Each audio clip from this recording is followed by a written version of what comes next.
नमस्कार, सत श्री अकाल, राम राम, साखमाणी, वणक्कम, प्रणाम। आप सभी का ऑल्टरनेट मीडिया पे फिर से स्वागत है। मैं आपकी होस्ट गायत्री देवी। हमारे साथ जुड़े हुए हैं पंकज प्रसून जी।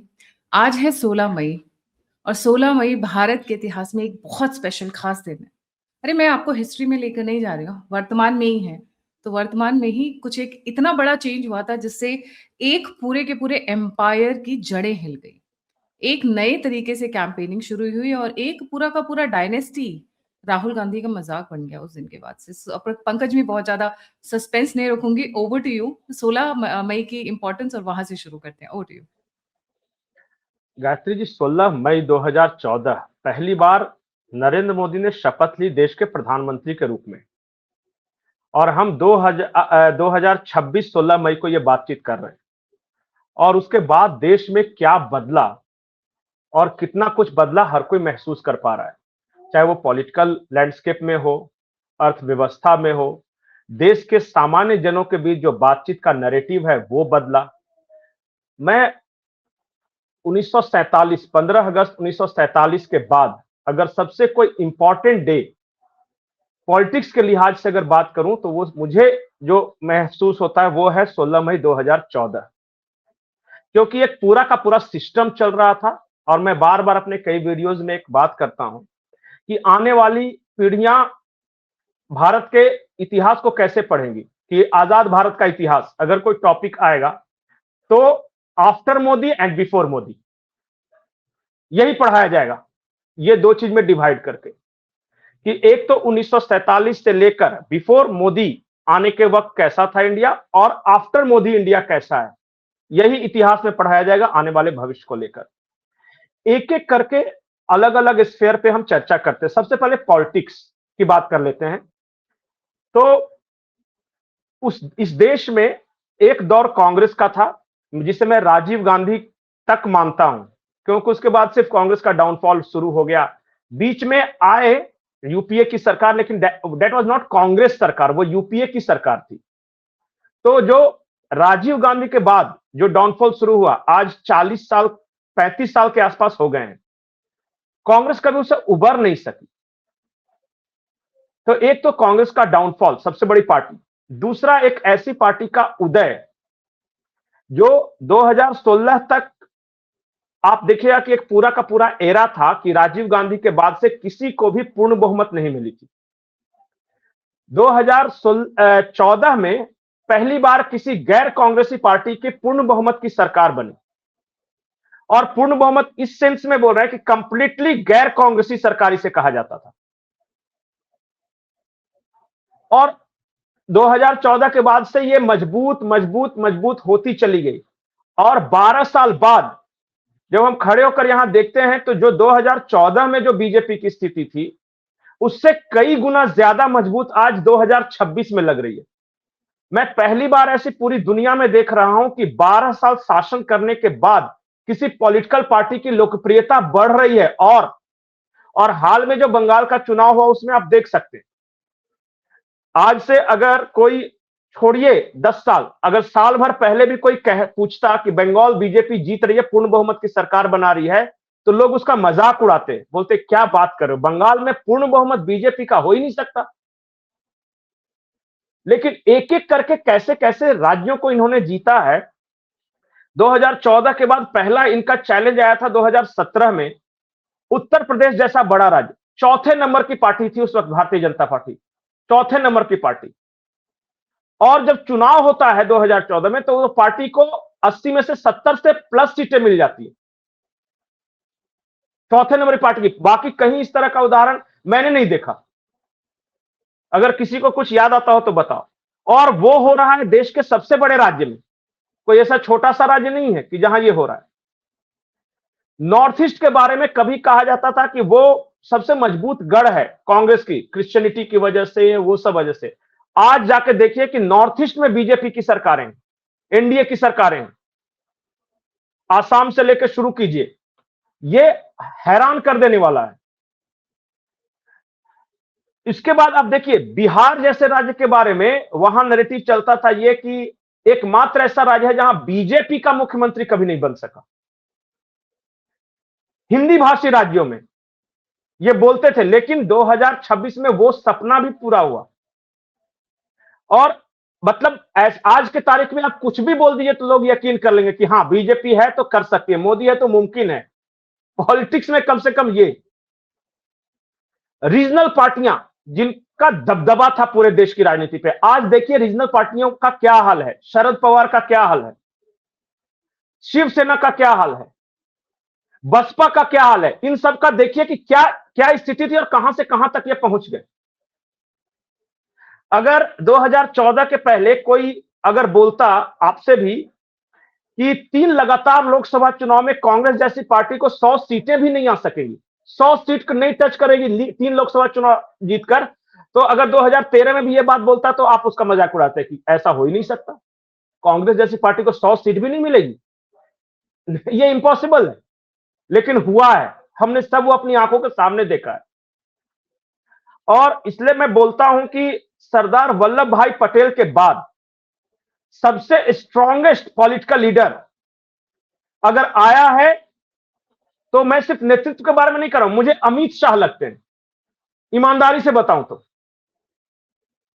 नेहरू जी से तुलना आप कर लीजिए, इंदिरा जी से कर लीजिए, मोदी की, लेकिन चेहरे के पीछे रहकर कोई काम करने वाला अगर कोई ऐसा लीडर है जिसकी आपको तुलना करनी हो कि कौन ऐसा लीडर है जो इतना पावरफुल था, जो कि प्रधानमंत्री भी नहीं रहा कभी, तो सरदार पटेल।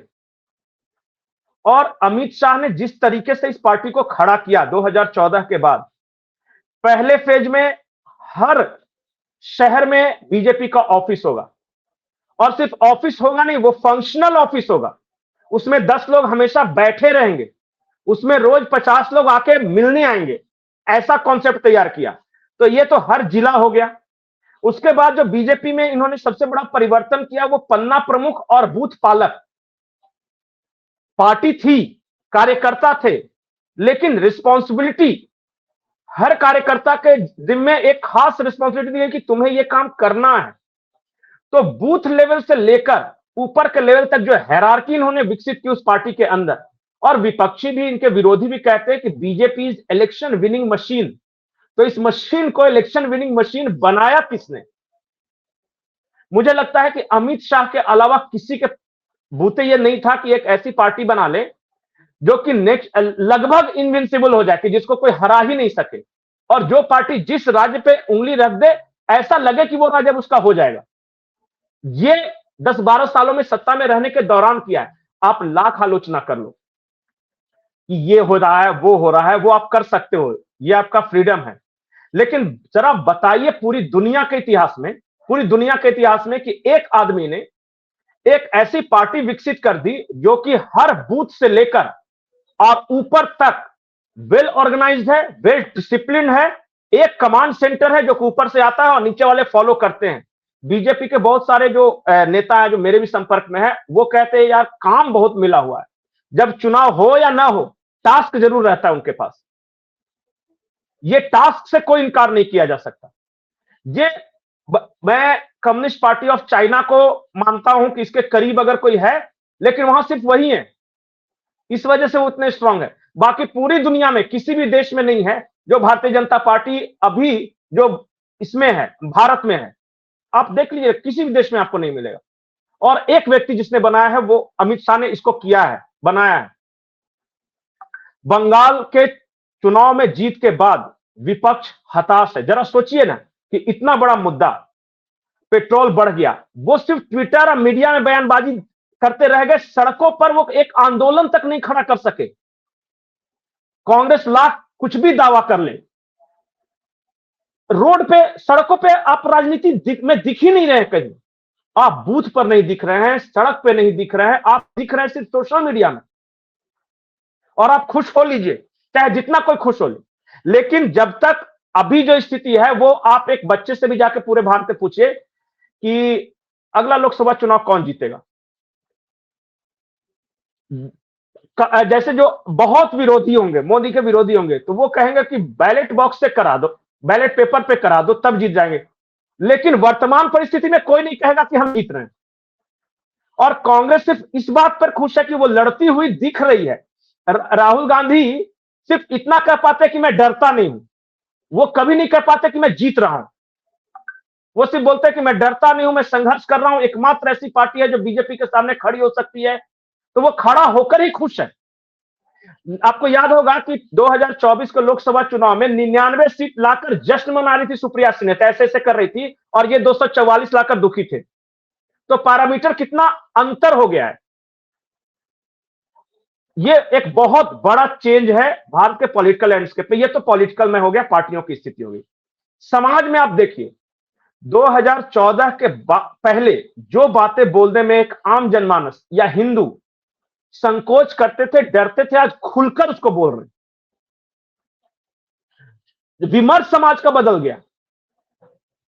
पहले जो बोलते भी थे ना कि हिंदू राष्ट्र बनाना है, तो बड़े दबे स्वर में बोलते थे, देखते थे कि आसपास कोई मेरा मुस्लिम फ्रेंड तो नहीं है, या कोई ऐसा सेकुलर तो नहीं है कि कल को मेरे पे चढ़ बैठे वो। और आज जाइए चौक चौराहा पे, बच्चों से पूछ लीजिए, नौजवानों से पूछ लीजिए, महिलाओं से पूछ लीजिए, वो बोले कि हाँ,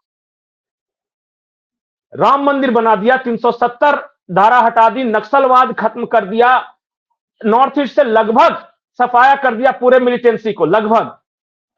तो ये मामूली बात थोड़ी ना, किसी एक आदमी के वश की बात नहीं है। पहले लगता था, अच्छा बताइए, आप ईमानदारी से बताइए, 2014 के पहले लगता था कि धारा 370 भी खत्म हो जाएगा, देश से नक्सलवाद भी खत्म हो जाएगा, राम मंदिर भी बन जाएगा, समान नागरिक संहिता की बात शुरू हो जाएगी? ये सब बातें कभी सोचा था? नहीं। लगता था कि होगा, कभी हो सकता है। ये हम लोग ऑल्टरनेट मीडिया पे इकोनॉमिक्स, फाइनेंस, वॉर्स, हर तरीके के वीडियोस कवर करते रहे हैं। मुझे कई बार लोगों के मेल आया, फोन कॉल्स आए कि मैम हम लोग शेयर मार्केट में कैसे इन्वेस्ट करें। एक ऐप के बारे में आज मैं आपसे डिस्कस करना चाहूंगी जिसका नाम है मार्केट वुल्फ ऐप। ये एक बहुत शानदार प्लेटफॉर्म है। सिर्फ 99 रुपीज में लाइफ टाइम आप इसको यूज कर सकते हैं। कोई ईयरली मेंटेनेंस नहीं है, कोई एक्स्ट्रा चार्जेस नहीं है। टीम इनकी बहुत स्ट्रांग है, बहुत सॉलिड है। रिकमेंडेशंस और ट्रेंड्स को बहुत अच्छे से ये लोग प्रिडिक्ट करते हैं। And the interesting part is, जो इसकी क्रेडिबिलिटी बनाता है वो है कि सेबी रिकमेंड रजिस्टर्ड प्लेटफॉर्म है ये, और it's very easy to use. अगर मैं आपको दिखाऊं कि इनका प्लेटफॉर्म इज लाइक बच्चा भी यूज कर सकता है तो गलत नहीं होगा, क्योंकि इस तरीके का इनका है। बहुत आसानी से आपने वो डाला, उसके बाद में आपने इनके बस फॉलो ट्रेंड पे क्लिक किया, instrument, chart, trade details check की, ट्रेड की जगह दी। आप जैसे जैसे मूव करते जाएंगे ये आपको रिकमेंडेशंस देते जाते हैं। इस ऐप में एक इनबिल्ट फीचर है जिसको स्टॉप लॉस कहते हैं। जैसे ही मार्केट्स थोड़ी डाउन जानी शुरू हो जाती हैं, ये अपने आप स्टॉप लॉस एक्टिवेट हो जाता है। देखिए अभी जैसे आप क्लिक करेंगे और इमीडिएटली आपको 1476 प्रॉफिट भी होगा इतनी देर में। तो काफी सारे फीचर्स इसके इंटरेस्टिंग है, एंड जस्ट फॉर 99 रुपीज में, राइट। पीछे कुछ टाइम पे जब मैंने ये ऐप यूज किया, तो अगर आप देखेंगे तो एक महीने के अंदर 57,000 रुपीज, नेक्स्ट मंथ 70,000, अगले महीने 59,696 रुपीज। इस तरीके से एक ये अच्छा खासा क्यूमुलेटिव रिटर्न दे रहा है, और वो भी बहुत सी माइनर सी इन्वेस्टमेंट के ऊपर। लिटरली आपको सिखाते हैं कि शेयर मार्केट कैसे यूज करना है। अच्छी टीम है जो गाइडेंस देती है, फॉलो ट्रेंड्स करना सिखाती है, ऑन कॉल मौजूद रहती है। इस तरीके के इनके काफी सारे इनबिल्ट फीचर्स हैं जो बहुत हैंडी आते हैं। 2 मिलियन से ज्यादा डाउनलोड हुआ हुआ ये ऐप, दोनों पे है, एंड्रॉयड पे भी है और एप्पल पे भी आप यूज कर सकते हैं। दोनों के ऊपर ये अच्छे से चलती है, बखूबी चलती है, और दोनों पे आप इजीली डाउनलोड कर सकते हैं। So go ahead and use this app and also recommend to your people when you start making money. तो ये हुआ है, हमारी आंखों के सामने हुआ है। समाज में देखिए, और एक चीज और हुआ है जो परिवर्तन बहुत कम लोग महसूस कर रहे हैं। देखिए, बहुत सारे पत्रकार आज भी 90s के माइंडसेट के साथ पत्रकारिता कर रहे हैं कि इस कास्ट का इतना समीकरण, इस कास्ट का इतना समीकरण, ये सारे समीकरण ध्वस्त हुए हैं, सारे समीकरण। और मैं आज आपको बता रहा हूं कि आप किसी भी राज्य का एग्जाम्पल उठा लीजिए, वहां की जो दबंग जातियां थी वो आज हाशिए पर हार हो, वैसी जातियां आज डिसाइड कर रही हैं जिनको कोई पूछता नहीं था। जैसे मान लिया कि यूपी में यादव मुस्लिम जिसकी तरफ आ गई, सरकार बन जाएगा। बार बार और लगातार बताया जा रहा है चुनाव दर चुनाव कि अब उनकी वैल्यू कम हो गई, अब दूसरे लोग आ गए हैं सामने। हरियाणा जैसे राज्य में जाटों का लगभग प्रभुत्व था, वहां जाट के अलावा कोई बनता ही नहीं था। आप देखिए लगातार दूसरे बन रहे हैं। आप किसी भी राज्य में चले जाइए ना, वहां जिनका प्रभुत्व था वो खत्म हो गया। तो सोशल लेवल पे ये बदला है कि जो जातियां डिसाइड करती थी, जो जातियां लड़ाकू दबंग मानी जाती थी, बिहार में देखिए ना, बिहार में या तो राजपूत भूमिहार एक तरफ होते थे या फिर यादव एक तरफ होता था। आज तीनों के तीनों, इवन भारतीय जनता पार्टी की सरकार है, लेकिन आप जाकर किसी पूछिए ब्राह्मणों से, राजपूतों से, भूमिहारों से, यादवों से, मुस्लिमों से, वो सब कहेंगे कि अब हम डिसाइडिंग नहीं रहे। वो जो वंचित तबका था ना, अब उसका से बढ़ गया है हर जगह। और मोस्ट इंपॉर्टेंट थिंग कि महिलाएं एक अलग वोट बैंक के रूप में, आज से 5-10 साल पहले वुमेन और वोट बैंक वो हो ही नहीं सकता। वो तो अपने पति के कहने पर चलती हैं जी, परिवार जिसको कहता है उसको वोट देती हैं जी। और आज स्थिति ये आ गई कि हर पार्टियां अब कह रही है कि नहीं महिला, और ये पूरे मोदी जी की सरकार में हुआ है, महिला एक अलग वोट बैंक। और सबसे बड़ी बात कि वो डिमांड कर रही हैं और वो वोकल हैं। बंगाल का चुनाव जो हुआ, आपको यकीन दिलाता हूं, मैं भी बंगाल में कम से कम 1.5 महीने तक घूमता रहा। महिलाओं ने परिवर्तन किया है। ये आप जाके किससे पूछ लीजिए, वुमेन पावर दिखा इस बार। आज जब महिलाएं निकली हैं और तब फिर पुरुष पीछे पीछे उनके आए हैं, ये बदलाव हुआ है सोशल लेवल पे। आप देखिए ना कि ऐसे ऐसे लोगों को गुजरात में एक जैन बन सकता है जिसकी 1% आबादी, वो भी मुख्यमंत्री बन गया।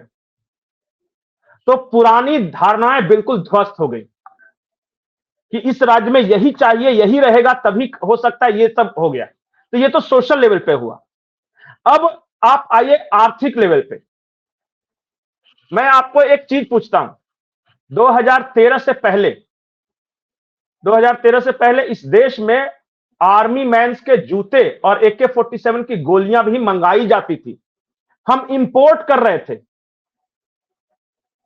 किसी ने सोचा था कि यह देश ब्रह्मोस बेचेगा, यह देश पृथ्वी मिसाइल बेचेगा? मैं आज के आंकड़े देख रहा था, 38,000 करोड़ का डिफेंस एक्सपोर्ट। ये रक्षा के क्षेत्र में आप जब कोई एक डिफेंस एक्सपोर्ट करते हो तो आप सिर्फ सामान नहीं बेचते, आपके देश की साख बढ़ती है कि भारत उन चुनिंदा देशों में शामिल हो गया है जो कि डिफेंस एक्सपोर्ट कर रहा है और क्रेडिबल चीजें कर रहा है। ऐसा नहीं कि हमारा जो सामान है वो चाइनीज माल की तरह नहीं लिया जाता कि फुस हो जाएगा बीच में। भारत का अगर कोई भी चीज, डिफेंस का कोई सामान अगर किसी ने लिया है तो उसे यकीन है कि ये कभी मिसफायर नहीं कर, ये हमेशा क्षमताओं पर खरा उतरेगा। अभी भले कम ये दिख रहा है, देखिए कि अचानक से ये एक्सपोनेंशियल ग्रोथ होगा जब धीरे धीरे बाजार बनेगा। तो रक्षा के क्षेत्र में ये हुआ है। इंफ्रास्ट्रक्चर का तो कहना ही नहीं। इंफ्रास्ट्रक्चर मैं कहूंगा तो पता चलेगा कि आपके दर्शक 20 चीजें और गिना देंगे। सड़कें इस देश की कैसी हुई हैं, इस देश में बिजली की क्या हालत थी। हम लोग, गायत्री जी बिहार के रहने वाले, और गर्मी के दिनों में एक कल्चर था छत पे सोना। वो कल्चर नहीं था, मजबूरी थी क्योंकि बिजली नहीं रहती थी। और नीचे से हम बिजली आई आई आई करते रहते थे, आ गई, ये होता था। आज आप जाके किसी भी घर में देख रही हैं, छत पे सोने वालों की संख्या में अचानक कमी आ गई है। और हर गांव में बिजली के बारे में अगर आप पूछते, यही 12 साल पहले हर गांव हर घर में बिजली होगी तो कहे फेंक रहा है, ऐसे ही बोलते ना। अच्छा, किसी ने सोचा था कि गांव में भी नल से जल हर घर में आएगा, वो भी फ्री ऑफ कॉस्ट? ये सब देखिए, क्रांति वैसे नहीं, सड़कों पर उतर कर सिर्फ दुकानें जलाना क्रांति नहीं है। कुछ क्रांतियां बहुत खामोशी से आती हैं और पूरी जिंदगी को बदल कर रख देती हैं, और वो ज्यादा इंपैक्टफुल होती हैं। मैं आज गांव में जाता हूं तो मैं देखता हूं कि गांव में फ्रिज है, टीवी चल रहा है, LED टेलीविजन चल रहा है, मैगी लोग खा रहे हैं, उनको मोबाइल पे स्मार्ट है, वो इतना, वो सारा अपडेट है। वो आपके वीडियोस भी गांव में बैठ के देख रहे हैं। बिहार, उत्तर प्रदेश के उन गांव में जहां बिजली नहीं थी, वहां के लोगों से पूछेगा तो सारा समीकरण बता देगा कि ईरान में किसकी गलती है और ट्रंप रोके हुए है स्ट्रेट ऑफ हॉर्मुज। ये सब अब चर्चा का विषय हो गया है। ये मामूली क्रांति नहीं है। और वैसे वैसे अच्छा, प्रमोद महाजन ने एक बार कहा था टेलीविजन पे कि मैं मोबाइल को ऐसा कर दूंगा कि हर सब्जी बेचने वाला भी मोबाइल रखेगा। तो उस वक्त की बात है जब ये सुन रहे थे, तो बगल में एक बैंक में काम करते थे, पड़ोसी थे, उन्होंने कहा कितना फेंकता है ये सब, हर हाथ में मोबाइल हो ही नहीं सकता। आज जाके स्थिति देखिए कि एक एक व्यक्ति के पास दो दो तीन तीन मोबाइल है। और उस वक्त अगर कह देते गलती से कि वो यूपीआई पेमेंट करेगा, एक स्कैनर रहेगा जिसको उसी मोबाइल से करेगा, टुन से पैसे ट्रांसफर हो जाएंगे, तो बोलेंगे कि ये तो साइंस फिक्शन की कहानी बता रहा है। उस वक्त करते कि नहीं? अच्छा, यूपीआई कितनी तेजी से आया, कितनी जल्दी लोगों ने एक्सेप्ट किया इसको।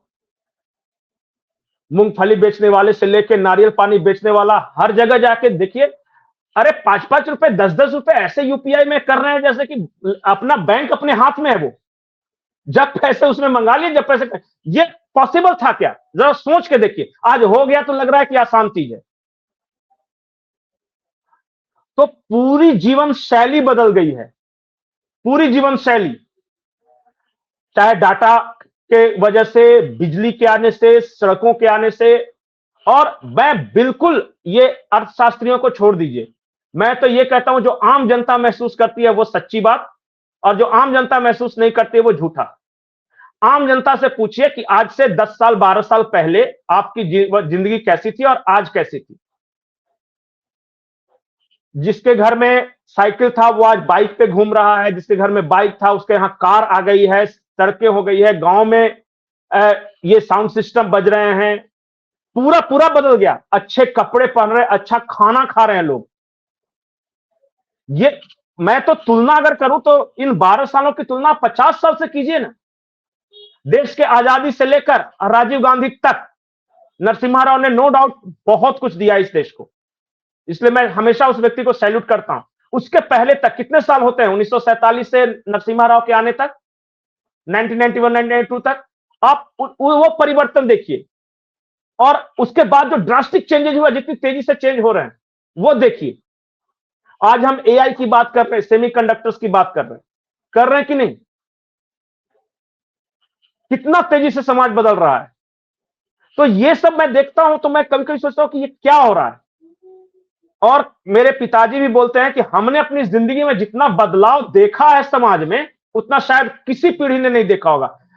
उनका भी कहना हमारे पिताजी ने नहीं देखा, हमारे दादाजी ने नहीं देखा, लेकिन अब हम लोग महसूस कर रहे हैं बहुत फास्ट चेंज हो रहा है।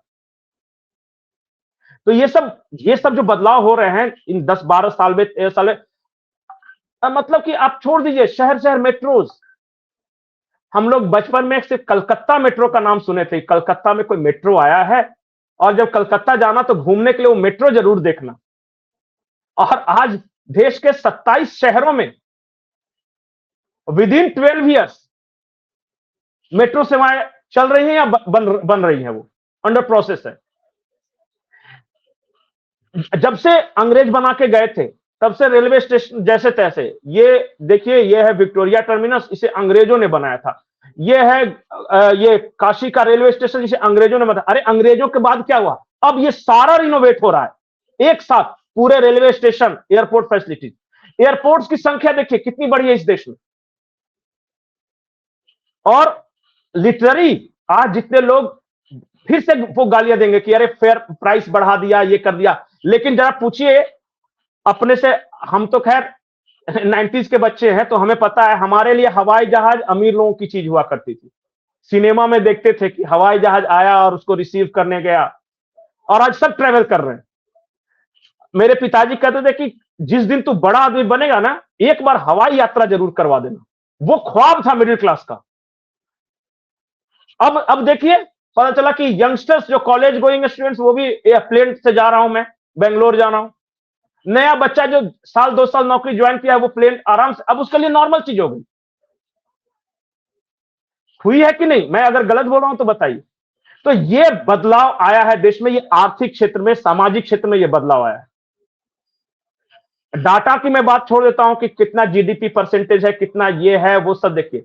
एक पूरा का पूरा ड्रास्टिक चेंज हुआ है देश की सोच में। आज ये देश में, हम जब 10-12 साल पहले, फिर से मैं 2013 से कहता हूं, उस वक्त अगर कहिए तो हर कुछ बोलते थे कि पहले वेस्ट में कुछ इनोवेशन होगा, वहां आएगा, उसके बाद हमारे देश में आएगा, वो तकनीक आएगी। कोविड में जब पहली बार यहां कोवैक्सीन और कोविशील्ड की बात सुने तो यहां कुछ लोग वो पुराने हैंगओवर वाले चिल्ला रहे थे, फाइजर लाओ, फाइजर लाओ, फाइजर लाओ। ये कह रहे थे कि नहीं?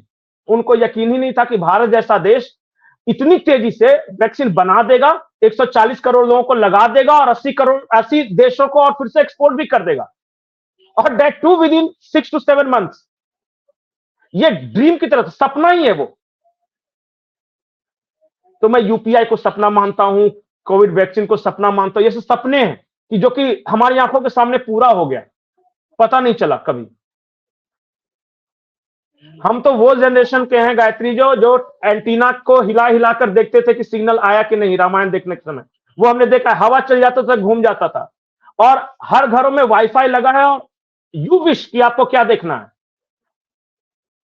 ये छतरी हमारे सामने चली गई, केबल वाला जो हर महीने चार्ज करता था वो चला गया, पीसीओ बूथ चला गया, क्या क्या नहीं देखा इस देश में। वो लैंडलाइंस वाला भी अब लगभग सिस्टम खत्म है, अब वो सिर्फ ऑफिस वगैरह में ये होते हैं। तो ये बदला है भारत में। अब पॉलिटिकली मैंने बता ही दिया, पार्टी में क्या परिवर्तन हुआ, आर्थिक दृष्टिकोण से क्या बदला, समाज में क्या बदला। मैं आपको एक उदाहरण दूंगा, आपको बहुत अच्छा लगेगा। मेरे गांव में दलित महिलाएं, जिन्होंने कुछ नहीं पढ़ा लिखा, कुछ नहीं, उनको कुछ नहीं आता है, इस बार मैं गया तो उन्होंने एक महिला समिति बना रखी है, और वो लखपति दीदी बन रही है। गांव की वो महिलाएं जिनके हाथ में पैसे नहीं, मतलब अगर 10-20 रुपया उनको देंगे तो मचोड़ के वो साल 1.5 साल पल्लू में बांध के या कहीं डब्बे में रखती थी, वो लखपति दीदी बन रही हैं, और हर किसी का बैंक अकाउंट है, और दे नो कि उनके पास कितने पैसे, वो बैलेंस चेक करते हैं मोबाइल में। ये परिवर्तन नहीं, ये क्रांति नहीं है। और वही महिला जिसको मैंने देखा था कि वो कुछ नहीं कर पाती, वो सिर्फ घास गढ़ के लाती थी वो। तो ये सब खामोश क्रांतियां इतनी सारी हुई है। जब ऐसे डाटा में बताते हैं कि 22 करोड़ लोग गरीबी रेखा से ऊपर हो गए, तो सब बोलते हैं ऐसे कैसे, ऐसे जैसे हुआ है। इतना पंप किया, 6,000 किसानों के खाते में आ रहे हैं, सही समय पे आ जा रहे हैं। राजीव गांधी कहा करते थे कि 1 रुपया चलता है तो 15 पैसा पहुंचता है। आज अगर 6,000 मोदी जाते हैं, 6,000 ही पहुंचता है, 5,999 नहीं होता कभी, अभी द हेल्प ऑफ टेक्नोलॉजी। अब वो जो 85 पैसे खाने वाले जो बीच वाले थे, वो सब तो दुखी रहेंगे ही। ये क्या कि पैसा आया। कश्मीर में मैंने एक दुख देखा, वहां के विधायक थे, एक इंटरव्यू में कह रहे थे कि यार कश्मीर में पहले उग्रवाद होता था, फंड आता था, वो विधायकों को खर्च करने के लिए सरकार के पास सबसे ज्यादा था, वो 2 फैमिलीज के पास। इन्होंने पूरा सिस्टम ही बदल दिया, दिल्ली से पैसा जाता है सीधे सरपंच के पास। ये देखते ऊपर से उड़ के आ तो रहा है, पर हमारे पास जा नहीं रहा है, नीचे आ रहा है। और उससे गांव में वहां कितना परिवर्तन हुआ, जाके देख लीजिए, आंखों देखी हाल में बता रहा हूं। जिस गांव में एक रोड बनने के लिए 10-10 साल लोगों को आंदोलन करना पड़ता था, वहां साल भर में 10 रोड बन रहा है। इतनी तेजी से काम हो रहा है। तो मतलब कि ये 16 मई 2014 मतलब एक नए तरह के भारत का उदय हुआ है, नया जन्म लिया है इस देश ने। वो देश जो सब कुछ हासिल कर सकता है, जिसके लिए मतलब कि अब यहाँ के जो यंगस्टर से पूछिए तो वो कभी नहीं देखते कि पहले कुछ इनोवेशन वेस्ट में होगा तब हमारे पास आएगा। वेस्ट तो दैट इज डाइंग, वो तो 4% 3% ग्रोथ से कर रहा है। हम है ब्राइट स्टार इकोनॉमी के, दुनिया में हमसे तेजी से कोई नहीं बढ़ रहा है। हमारे से ज्यादा किसी देश के पास यूनिकॉर्न नहीं, स्टार्टअप नहीं है, किसी देश के पास नहीं है। तो इस बात को लेकर प्राउड फील नहीं होता है क्या? और उस देश को वो जो 90s वाले पार्टियां जो अभी भी वही जी रही है, कह रही है कि जेनजी उतरेगा। अरे जेनजी क्यों उतरेगा? जेनजी तो देख रहा है कि तुमने कैसी जिंदगी दी थी और अभी हमारी जिंदगी कैसी है। वो जेनजी कभी नहीं उतरने वाला इस देश में। इस देश का जेनजी इनोवेशन कर रहा है, स्टार्टअप खोल रहा है, यूनिकॉर्न कर रहा है। और वो परिवार 15 परिवारों का शासन था इस पूरे देश में, सीधे 15। मैं तो आपको गिन के दे सकता हूं। जम्मू कश्मीर में फारूक अब्दुल्ला, मुफ्ती सईद, 2 परिवार उधर हो गए, और दिल्ली में गांधी परिवार, और बाकी आप राज्य बताइए, मैं परिवार बताता चलता हूं। उन्हीं का परिवारों का राज था। मुलायम सिंह परिवार उत्तर प्रदेश में हो गया, लालू परिवार बिहार में हो गया, ये तेलंगाना में वो रेड्डी का परिवार हो गया। वो सब बस यही सब परिवार चलता था सिर्फ। और वो परिवार वाले ही बनते रहते थे, इस परिवार ने उस परिवार को हरा दिया, उस परिवार ने उस परिवार, बस यही चलते रहते। अब ऐसे ऐसे मुख्यमंत्री बन रहे हैं, बोला बताइए। अब ये मोहन यादव और ये शुभेंदु अधिकारी, और आप देखिए किसी भी राज्य का मुख्यमंत्री लेख लीजिए, जिसके बाप दादा कोई मुख्यमंत्री नहीं बने, वो भी मुख्यमंत्री बन के बैठ जा रहा है, तो अखिलेश माथा नहीं पीटेंगे तो क्या करेंगे? या तेजस्वी सोच रहे होंगे कि ये क्या हो गया? तो ये जो राजशाही थी आजादी के बाद, वो भी खत्म। कोई भी किसी घर से, नॉर्मल परिवार से उठ के प्रधानमंत्री बन गया है, और जो सोचते थे कि we are born to rule, अब उनका फ्रस्ट्रेशन देखिए। तो पूरा विमर्श बदला, पूरी अर्थव्यवस्था बदली, पूरी सोच बदल गई है। अब कल को कौन सा नया इनोवेशन आ जाएगा? आज एआई की बात कर रहे हैं, परसों क्या आ जाएगा आप सोच भी नहीं सकेंगे, वो छा जाएगा बाजार में। और हमारे यंग जनरेशन इतना स्मार्ट है, इतना स्मार्ट है। मैं अपने बच्चों को देखता हूं तो वो 9th 10th में है। मैं तो सोचता हूं कि उस समय हम लोग बहुत ही बेवकूफ थे। इनके पास सब कुछ है, बहुत कुछ पता है उनको। जी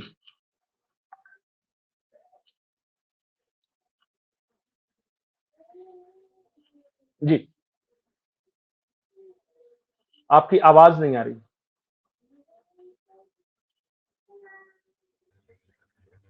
आपने एक चीज नोटिस किया, कास्ट सिस्टम पूरा चरमरा रहा है। जेनजी, बिल्कुल क्योंकि बिल्कुल। नॉर्थ के लोग साउथ में जा रहे हैं, ईस्ट के लोग वेस्ट में जा रहे हैं, क्रॉस माइग्रेशन इतना हो रहा है, काम के सिलसिले में, धंधे के सिलसिले में। मुस्लिम वोट बैंक, जो आपने अपने पहले उसमें कहा था, सेकंड पॉइंट पे कहा था, मुस्लिम वोट बैंक जो मतलब ये लेकर चलता था कि हम इस पार्टी को वो बनाएंगे, किंग मेकर्स बनते थे, आज की डेट में तो उनकी औकात ही मतलब खत्म। मुस्लिम वोट बैंक एक, खत्म। जी बिल्कुल, ये भ्रम तोड़ दिया। इस देश में एक भ्रम था कि हम ही सरकार बनाते हैं और हम ही देश चलाते हैं, वो भ्रम तोड़ दिया कि भाई तुम्हारे बिना भी बन सके। और मैं सिर्फ एक को क्यों बोलूं, सिर्फ मुस्लिम को क्यों बोलूं? जिन लोगों को यह भ्रम था कि हम ही हैं, वो सारे पावर स्ट्रक्चर ध्वस्त हो गए इन 12 सालों में। और जिनको लगता था कि हमें कोई, जिसको सबने टाला उसे इन्होंने पाला, और अभी देखिए उसका क्या फलाफल निकल रहा है। एक चीज और मैं बोलूं कि मैं शायद ये चीज ऑब्जर्व कर पाया हूं, बहुत सारे लोग नहीं। जो जो यंग जनरेशन है ना, माइथोलॉजी को लेकर कभी उनमें जागरूकता देखिए। एक काफी। जो उदासीपन था कि चलो हिंदू और ये, अब मैं देखता हूं उनका जैमिंग सेशन जो होता है, वो जिस तरह से वो गाने बना रहे हैं या जिस तरह से वो आपस में मिल रहे हैं, और they are very curious, very interested, कि वो मतलब जानना चाहते हैं कि हम कौन, हमारा धर्म कौन, हम कहां से आए, हमारे पूर्वज कैसे थे। और बहुत सारे एनिमेशन इस तरह से बन रहे हैं, मतलब कि एक अलग तरह की वो जागरूकता है। अब मुझे नहीं पता कि वो कहां जाएगी, अगर पॉजिटिव वेज में अगर जाए, वो स्पिरिचुअलिटी को लेकर जो जागरूकता आई है वो सब। और मैं बहुत, मुझे खुशी होती है कि यंग लड़कियां, दे आर सो स्पिरिचुअल, और वो इतना जानती हैं कि हैट्स ऑफ। मुझे तो कभी कभी लगता है कि ये जो हमारे, मतलब हम तो ये मान के चलते हैं कि जो नेक्स्ट पीढ़ी आएगी वो always will be smarter than the previous one, लेकिन ये हमसे तो कई गुना स्मार्ट है। आपने और एक बड़ा ये point मेरे लिए किया। बहुत सुखद है, बहुत सुखद है। भजन क्लबिंग का कौन सोच सकता था? एक बड़ा, एक बिल्कुल बहुत बड़ा point है जो आपने, पंकज जी, जिसकी तरफ मैं ध्यान लेकर आऊंगी। पाकिस्तान, चाइना, यूएसए, पाकिस्तान हमें आके धमकियां देता था, हमें हमारी औकात बताता था। वो वो हाल तो ऐसा है कि देखिए उसकी बेइज्जती अगर हम करेंगे तो उनको लगेगा कि चलिए दुश्मन है। अभी कल डोनाल्ड ट्रंप ने क्या भिंगो के मारा है। उन्होंने क्या कहा पता है? कि हमने एहसान किया पाकिस्तान पे सीज फायर करवाकर। पाकिस्तान का प्रधानमंत्री हमारे पास गिड़गिड़ाते हुए आया था, और अगर हम सीज फायर नहीं करवाते तो प्रधानमंत्री मारा जाता। सो पाकिस्तान को हमारा एहसानमंद होना चाहिए, और ये अमेरिका का राष्ट्रपति पब्लिकली बोल रहा है। अब भी कुछ बाकी रह जाता है क्या? और वही अमेरिका का मतलब राष्ट्रपति बार बार मोदी जी को फोन करता है, जो फोन नहीं उठाते हैं। ये यही मतलब कि पहले अगर गए, मैं तो वो तस्वीरें देखा हूं क्योंकि मैं पत्रकारिता में था उस वक्त, मनमोहन सिंह गए और उस वक्त ओबामा थे, अमेरिका की यात्रा पर गए, और ओबामा इनका पीठ ठोक रहा है। ये इस देश के प्रधानमंत्री को ट्रीट करते थे ऐसे, और आज यही स्थिति आ गई कि खुद ट्रंप प्रशासन के अधिकारियों का कहना है कि वो बार बार मोदी को फोन कर रहे थे, अपॉइंटमेंट ले रहे हैं कि भैया एक बार तो आ जाओ, और 2-3-4 बार फोन करता है तब मोदी एक बार उठाते हैं, और वो पता है, वो लिखता है माय डियर फ्रेंड मोदी। ये उसकी स्थिति है कि जो बार बार रिजेक्ट कर रहा है उसको भी वो अपना सबसे प्रिय दोस्त बताता है। वो सारे टेंट्रम्स जो कर रहा है ना, बहुत सारे लोग हमारे देश में विचलित हो जाते हैं, यार उसने तो टैरिफ भी लगा दिया, उसने ये बोल दिया, सॉरी, उसने टैरिफ भी लगा दिया, उसने ये बोल दिया, सब कुछ। अब ये उसके टेंट्रम्स है, ही इज डेस्परेट। पता है ना, हमने देखा है ना, जब बॉयफ्रेंड गर्लफ्रेंड होते जब कोई इग्नोर मारता है तो तरह तरह की चीजें करता है उसका अटेंशन अपनी तरफ खींचने के लिए। वो कभी टंकी पे चढ़ जाएगा, कभी जोर से चिल्लाएगा। वही ट्रंप का हाल है वो। तो उसकी स्थिति समझिए उस बेचारे की। वो भारत के लिए, अच्छा बताइए कौन सा अमेरिका का राष्ट्रपति है जो कि 16-17 बार बोलेगा कि मैंने सीज फायर कराया, मैंने कराया, मैंने कराया। ही इज सो डेस्परेट कि वो बोल रहा है कि यार कोई तो रिकॉग्नाइज कर लो, और यहां से एक कूल जवाब आता है कि we are looking at situation. हमारे विदेश में तो देखिए साख बढ़ी है, और एक अभी आर्टिकल आया है वॉशिंगटन पोस्ट में, उसको आपने पढ़ा कि नहीं, बंगाल के इलेक्शन विक्ट्री के बाद।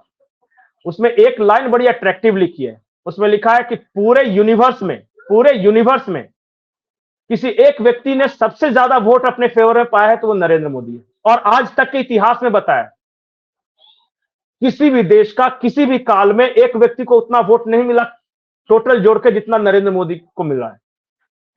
जवाहरलाल नेहरू जीते होंगे, लेकिन वो 2 टर्म रहे, तीसरे टर्म में उनकी डेथ हो गई। तो उस वक्त आबादी भी तो कम थी, तो नंबर ऑफ वोटर्स कम थे, तो उनको भी इतना वोट नहीं मिला। इंदिरा गांधी को भी नहीं मिला क्योंकि वो तो बेचारी हारी भी जीती भी।